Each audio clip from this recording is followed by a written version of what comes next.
Hello बच्चों, कक्षा 6 में आपका स्वागत है। आज हम हमारी टेक्स्ट बुक में से पढ़ने वाले हैं चैप्टर नंबर 2 पार्ट 2 विभू काका।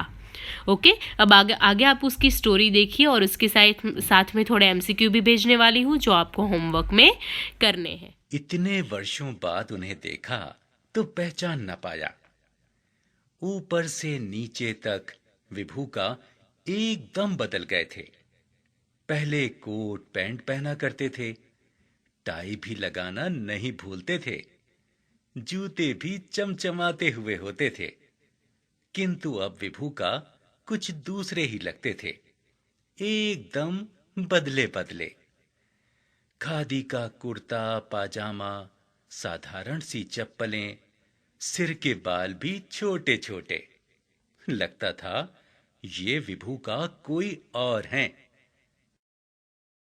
विभू का मेरा सामान भीतर रखवा कर कहीं बाहर जाने लगे। घर के लोगों को जाते जाते यह हिदायत देना भी ना भूले कि विजय का ध्यान रखना। सचमुच मुझे कहीं कोई कष्ट अनुभव नहीं हुआ।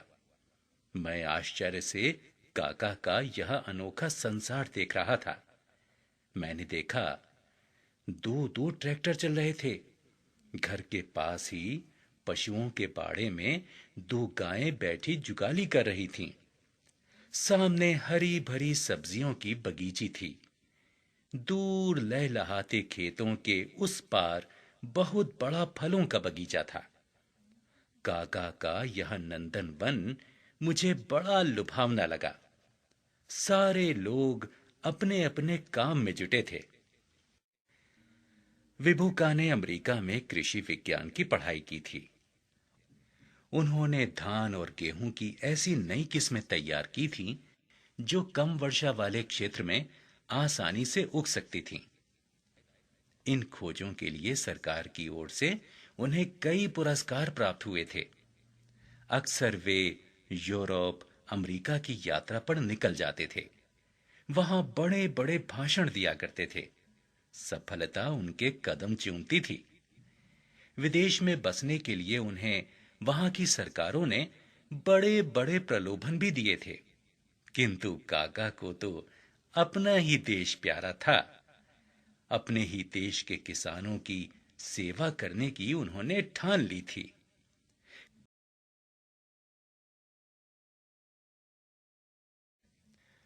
शाम को वे मुझे अपनी जीप गाड़ी में बैठाकर आसपास के गांवों में घुमाने ले गए। वहां का अनोखा दृश्य देखकर मेरी आंखें खुली की खुली रह गईं। गांवों में सभी घर पक्के थे। सभी घरों के आगे गायें बंधी थीं। गांवों के बीच एक पाठशाला थी। सब बच्चे साफ सुथरे कपड़े पहने थे। लोग स्वस्थ तथा हृष्ट पुष्ट थे। मैंने पूरे भारत का भ्रमण किया है, पर ऐसे गांव मैंने कहीं नहीं देखे। गांव के लोगों ने बताया कि यह क्षेत्र पहले सबसे पिछड़ा हुआ था, पर जब से काका ने यहां अपना फार्म बनाया, तब से सारे इलाके की काया पलट हो गई है।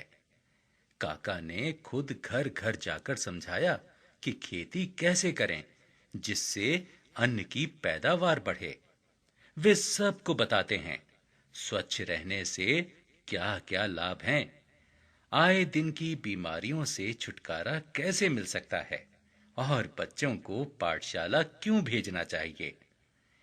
देश विदेश में रहकर काका ने खेती के संबंध में जो भी ज्ञान प्राप्त किया, उसका लाभ उन्होंने घर घर गांव गांव में जाकर पहुंचाया।